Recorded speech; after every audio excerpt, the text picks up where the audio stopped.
My name is Nick Brand. I'm the Director of Corporate Programs at the Chicago Council on Global Affairs, and thank you all for joining us this evening. I'd like to take this opportunity to welcome George Friedman to the Chicago Council. I believe it's his first time here, so thank you so much for being with us. No place is really pacific for very long. I mean, neither the United States, we have constant wars, okay? Europe will, I suspect, not return to the 31 years, but it will return to humanity. They will have their wars, they will have their peace, they will live their lives.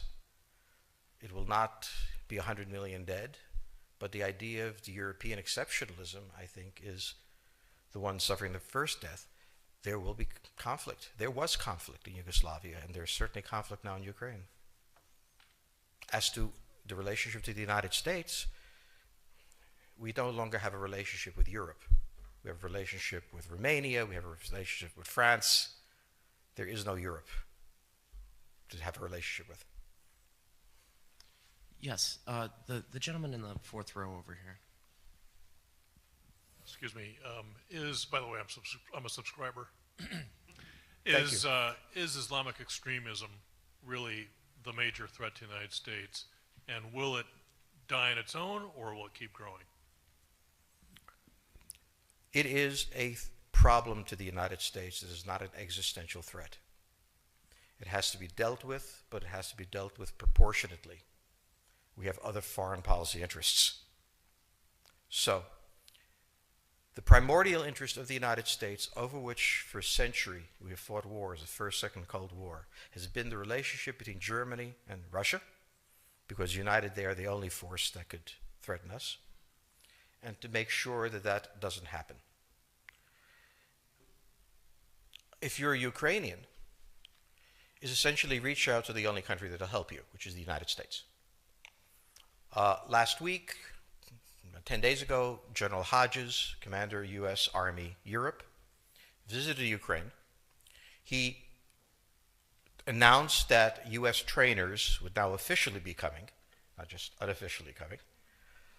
He actually pinned medals on Ukrainian fighters, which by protocol of the military is not the way. Foreigners don't get to pin on, medals, but he did, showing that this was his army.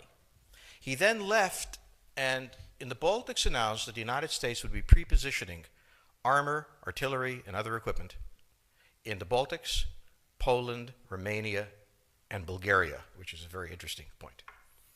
So the United States, and now yesterday the United States announced that it would be sending weapons. Tonight, of course, they denied it, but they are. The weapons will go. In all of this, the United States has acted outside the context of NATO. Because NATO has to have a 100% vote. Any one country can veto anything. And the Turks will veto it just for giggles. The point is that the United States is prepared to create a cordon sanitaire around Russia. Russia knows it. Russia believes that the United States intends to break the Russian Federation. I think that, as Peter Lorre put it, we don't want to kill you, we just want to hurt you a little bit. Either way, we are back at the old game. And if you go ask a Pole or a Hungarian or a Romanian, they live in a totally different universe from a German. And they live in a totally different universe from a Spaniard. So there is no commonality in Europe. But if I were a Ukrainian, I would do exactly what they're doing. Try to draw the Americans in. All right, next question, please. The United States has a fundamental interest. It controls all the oceans of the world. No power has ever done that. Because of that, we get to invade people and they don't get to invade us. It's a very nice thing. Maintaining control of the sea and control of space is the foundation of our power. The best way to defeat an enemy fleet is to not let it be built. The way the British managed to make certain that no European power could build a fleet was to make sure the Europeans were at each other's throats. The policy that I would recommend is the one that Ronald Reagan adopted toward Iran and Iraq. He funded both sides so they would fight each other and not fight us. This was cynical. It was certainly not moral. It worked. And this is the point. The United States cannot occupy Eurasia. The moment the first boot sets the ground, the demographic differential is we are totally outnumbered. We can defeat an army. We cannot occupy Iraq. The idea that 130,000 men would occupy a country of 25 million, well, the ratio in New York of cops to citizens was greater than we had deployed in Iraq. So we don't have the ability to go across, but we do have the ability to, first, support various contending powers so they concentrate in themselves with political support, some economic support, military support, advisors, and in extremis, do what we did in Japan, in Vietnam, in Iraq, and in Afghanistan, spoiling attacks. The spoiling attack is not intended to defeat the enemy. It's intended to throw him off balance. What we did in each of these wars, in Afghanistan, for example, is we threw Al-Qaeda off balance. The problem we have, since we're young and stupid, is that having thrown them off balance, instead of saying, okay, job well done, let's go home, we said, well, that was easy. Why don't we build a democracy here? This was the moment of dementia that came in. The answer, therefore, is the United States cannot constantly be intervening throughout Eurasia. It must be selectively intervening and very rarely. That is the extreme moment. We cannot, as the first step, send American troops. And when we send American troops, we have to clearly understand what the mission is, limit it to that, and not develop all sorts of psychotic fantasies. So hopefully we've learned that this time. It takes a while for kids to learn lessons. But I think you're absolutely right. We cannot, as an empire, do that. Britain didn't occupy India. It took various Indian states and turned them against each other and provided some British officers for an Indian army. The Romans did not send vast armies out there. It placed kings like, various kings it created under the emperor, and those kings were responsible for maintaining the peace. Pontius Pilate was an example. So empires that are directly governed by the empire, like the Nazi Empire, fail. No one has that much power. You have to have a level of cleverness. However, our problem is not yet that. It is actually admitting that we have an empire. So we haven't even gotten to that point where we don't think we can kind of go home and it'll be over and done. And so we're not even ready for chapter 3 of the book.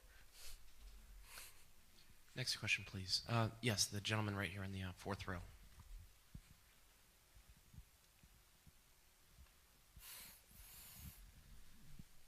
So I infer from your comments that the euro as the currency will not survive. The question on the table for the Russians is, will they retain a buffer zone that's at least neutral? Or will the West penetrate so far into Ukraine that they're 70 miles away from Stalingrad and 300 miles away from Moscow? For Russia, the status of Ukraine is an existential threat. And the Russians cannot let go. For the United States, in the event that Russia holds onto the Ukraine, where will it stop? Therefore, it's not an accident that General Hodges, who's been appointed to be blamed for all of this, is talking about prepositioning troops in Romania, Bulgaria, Poland, and the Baltics. This is the intermarium, from the Black Sea to the Baltic, that Pilsudski dreamt of. This is the solution for the United States.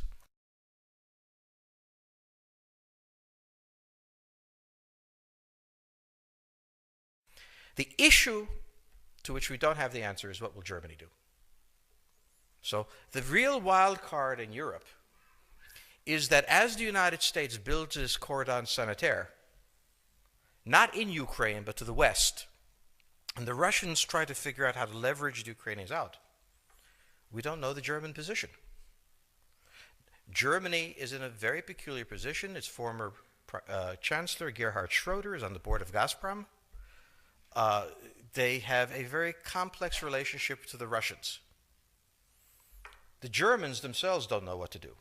They must export. The Russians can't take up the export. On the other hand, if they lose the free trade zone, they need to build something different. For the United States, the primordial fear is Russian capital, Russian technology, German technology and German capital, Russian natural resources, Russian manpower, as the only combination that has for centuries scared the hell out of the United States. So how does this play out? Well, the U.S. has already put its cards on the table. It is the line from the Baltics to the Black Sea.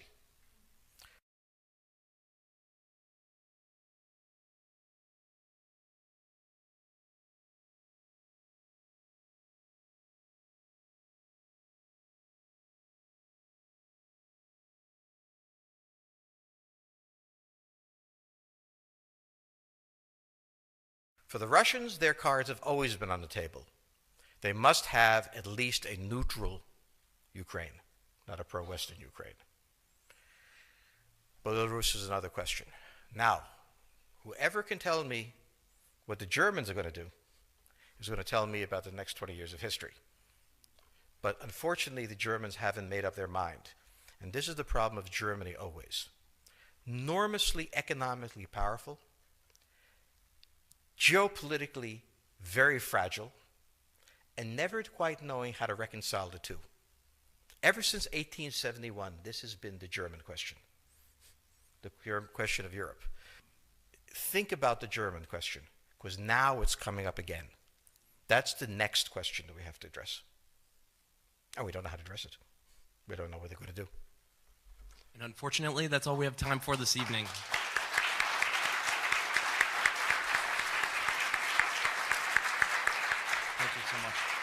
Thank you so much, George Friedman. He'll be signing copies of his book in the rear of the room. Thank you as well to the Chicago Club for co-sponsoring this evening. Good night.